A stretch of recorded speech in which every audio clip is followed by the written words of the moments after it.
Megan, you get the behind-the-scenes access that we don't get, especially on a big pay-per-view like this. You know, we haven't had a ton of access with the headliners, so I'm just curious to you. Can you identify anything that stands out from your interactions or observations with these guys? You know, I think that we all obviously saw Conor maybe fired up again in a way that we were used to seeing him early on in his career. Maybe we didn't see on Fight Island, you know, that last fight. And I even told him himself, I don't like this label of like old Conor, new Conor, whatever it is, but he kind of went back to his smack talking ways. But behind the scenes, he was still very chill. He's same guy that we've seen, you know, fight in and fight out. And so I think he was pretty chill compared to what we've seen on stage or maybe in interviews. And Dustin's been the same guy, I feel like, since the WEC. So behind the scenes, not too much. You can tell, though, that they are literally counting the seconds until they can fight. There's a point where I think all of this becomes, okay, how much more do we have to do? So, you know, when they're coming to me for interviews and I'm the last one, I'm like, I'm sorry, you know, we're almost there. We're getting to the bottom of it. And so I think they're just veterans, so they know what it encompasses, and there always seems to be more and more and more. So you can tell they're just ready to get in the octagon, and they're kind of done with everything else. Yeah. It's interesting you say about like old Conor, new Conor. I think like everybody's trying to figure out like which version of Conor is. I mean, does it remind you of any point in his career, like where he is right now, or is this just something new? Yeah, no, it does for sure. I think that when we sat down the other day and had an interview, it did kind of remind me of, you know, a couple of years ago and how he was. He wasn't as talkative as maybe he was even back then, but I think that's different, right? There's a mission on his mind. There's a lot of pressure, and regardless of whether he acknowledges the noise or not, it's still surrounding him. So in terms of his attitude and kind of the sound bites and that kind of stuff, that was very old Conor, we'll call it, even though I don't like doing that. But I think this is kind of an evolution of taking all of those experiences through the UFC, and especially the last couple of fights combined, and this is who he believes he needs to be, and this is just who he is right now. Yeah. And then I want to ask you about Dustin as well, right? Because the press conference was interesting, seeing them both on stage yesterday, and Dustin played it pretty cool, right? It's like, this doesn't bother me. It doesn't even get in my head at all. But he did look a little fired up when the thing started. So what can you tell us as far as like behind the scenes, behind the cameras, like this calm, cool, collected Dustin that doesn't care? Is that it, or is he having to calm himself down in moments? Honestly, I mean, from what I've seen, it really seems that is accurate. It seems like he's telling the truth and that he is calm, cool, and collected. I think especially having that experience at UFC 178, I don't know if it would ever get worse than that for him, you know, in terms of being fired up at an opponent. And I think he probably took a lot from that. I'm not saying that at the end of the day he doesn't go home or wherever he's staying and be frustrated by certain lines or, oh, I should have said this. He probably does do that. But in terms of how we see him, he's genuinely like very even-keeled. You would maybe see the same Dustin whether it was that opponent or a different opponent. I think he really is now in the mindset, in the groove of what he needs to do to be successful and not allow that smack talk or the outside noise or the opponent or whoever it may be fluster him as it did at 178.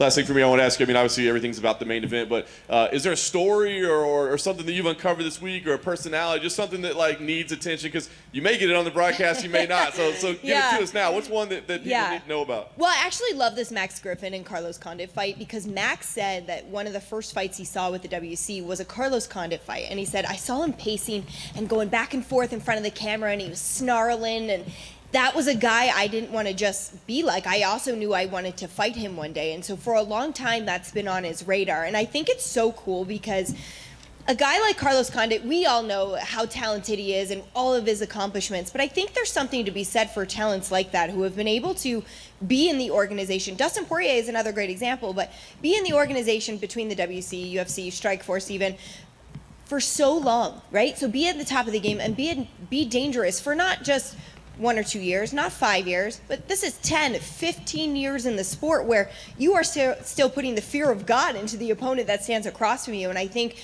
that I love that part of that story, because I love that Max Griffin was this, you know, junior high or high school kid watching a WEC fight and seeing somebody like, wow, that guy looks really cool and his nickname's Natural Born Killer. And now he gets to face him. But I mean, all due respect to Carlos Condit, because that guy has been on top of the game since Max was in junior or high school. You know what I mean? So it's really, I think there's a lot to look forward to in that fight besides the actual matchup. I love the story behind that one. Megan Olivi.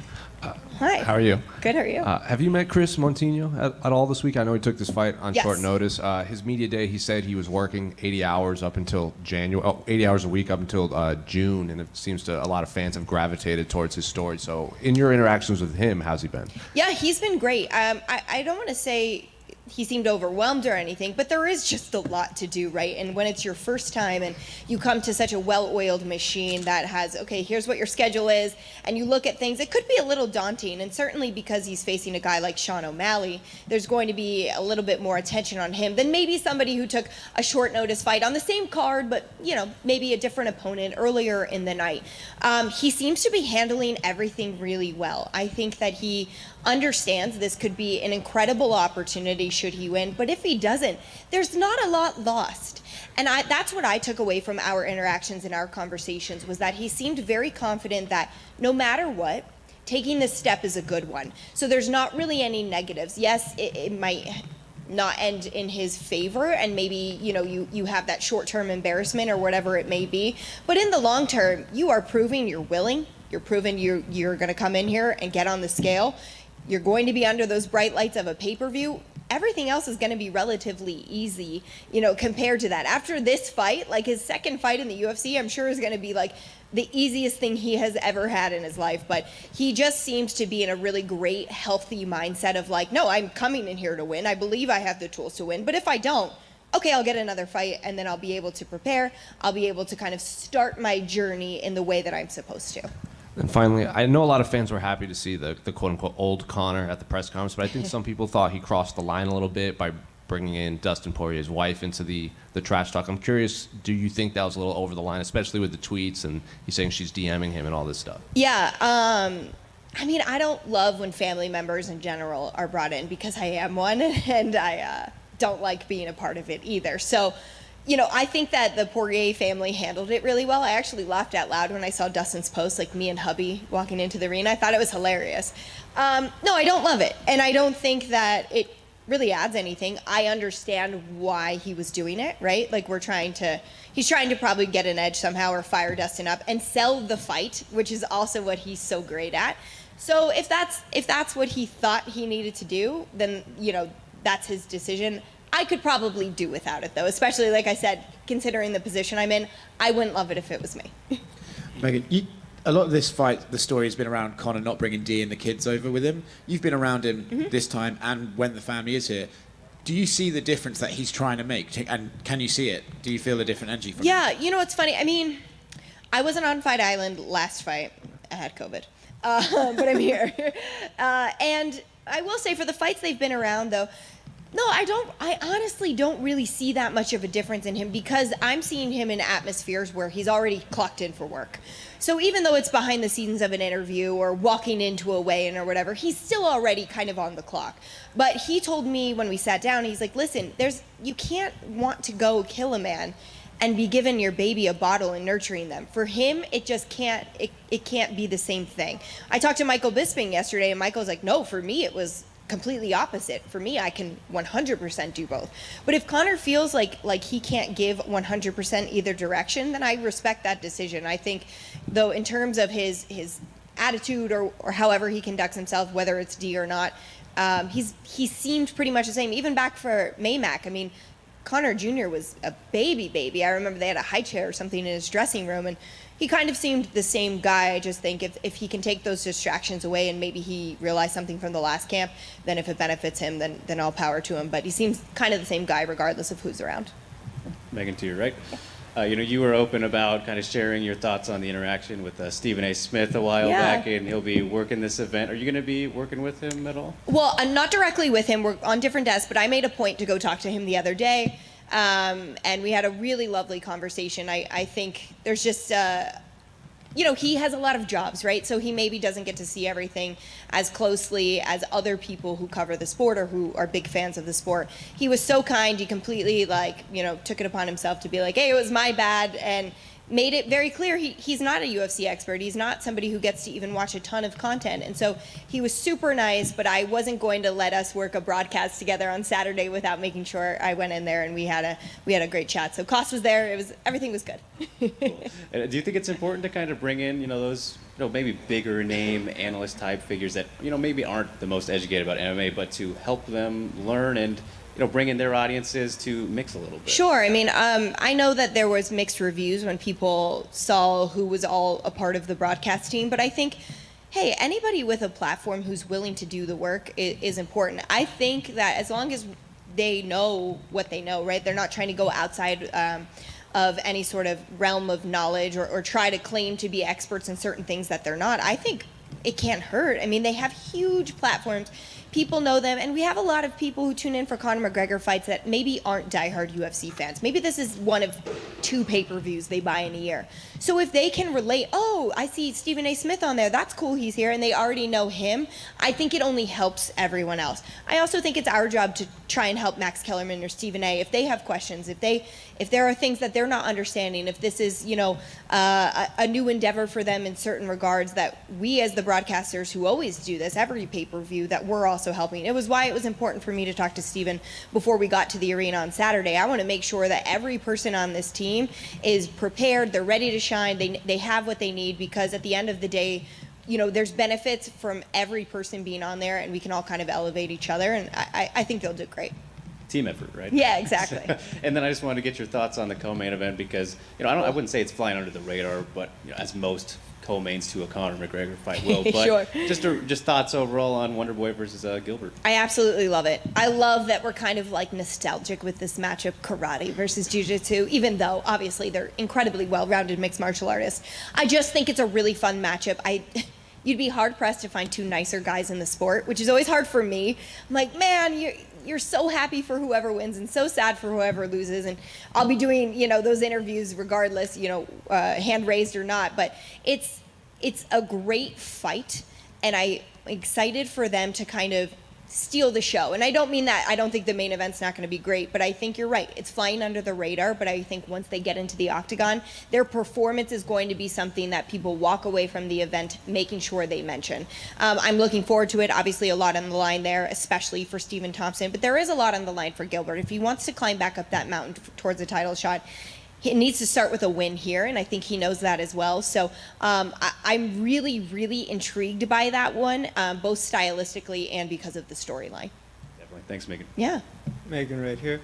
Obviously, tomorrow night is going to be a very big night. More people watching than usual. When you think about your day at work tomorrow, what do you visualize? Like, are there certain hits that you just hope really make it on the broadcast? All are there of them. certain things? All of them. I'm a very annoying person with our producers because I'm trying to tell everybody's story, especially on a card like this, because every athlete on this entire card, UFC 264, from the first fight to the last fight, deserve to have their story told. And when our guys at the Octagon are calling the fights, they have to call what they're seeing, right? They can try and make sure they're including some sort of factoid or story about them. But for me, that's where I absolutely live. That's where I want to make sure, oh, there's more eyes on this. That means we can sell this many fighters now. So I'm always like, hey, I have something on this guy. I have something on this guy. But with a show like this, it is a monster in terms of production. There are so many elements. It will be inevitable. Things get killed.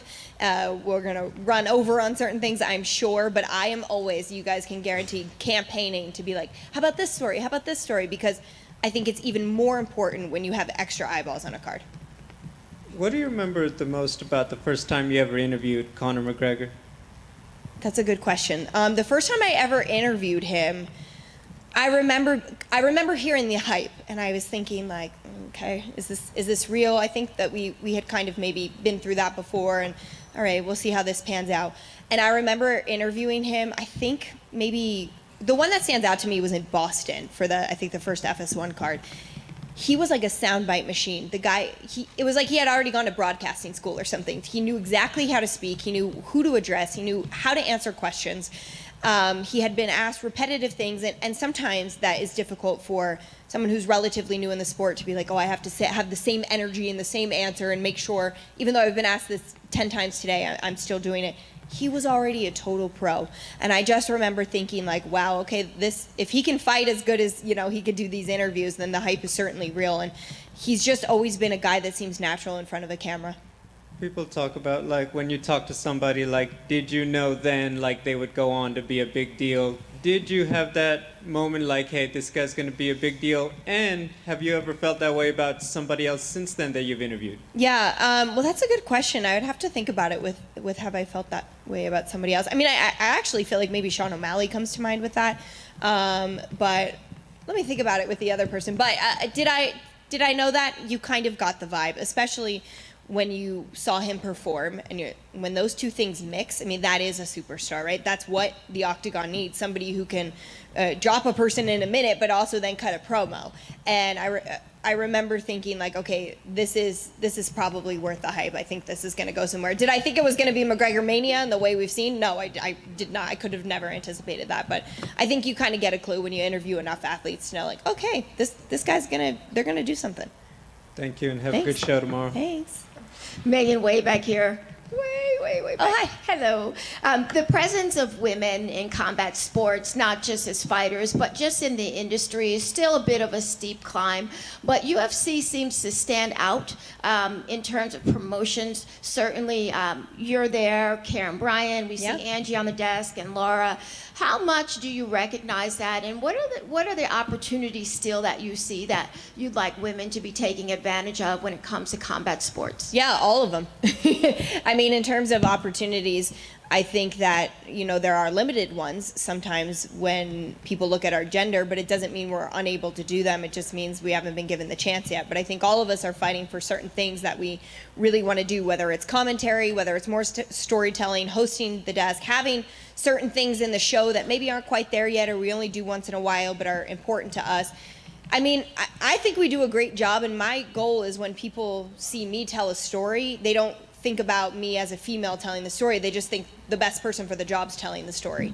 And I think the same thing about, everybody that we work with on this broadcast. I think we all have the roles we have because we're the best for them. And it's great that we as women, like you mentioned Karen on the desk, Karen is the staple of pre and post shows, especially on these ESPN Plus cards. She carries that ship. There's no teleprompter. There's nothing there to assist her except her knowledge, and obviously an incredible production team behind her. But for all of us, I think we're just trying to be the very best that we are with the opportunities we get. The UFC producers are really great about making sure, there are places and rooms for us to grow into, and we're always trying to do that. And so I would say, I only want all of our roles to grow because I know we're good enough to be able to have them grow. But I think right now it's very cool when you look at our sport. It's not like, oh, they have those jobs because they have to, fill a certain quota of there's this many females involved. It's no, we really do the best job, and I don't think that anyone looks at any of us and they're like, oh,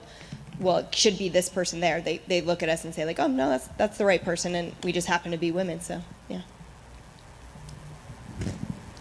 Good. Thanks, guys.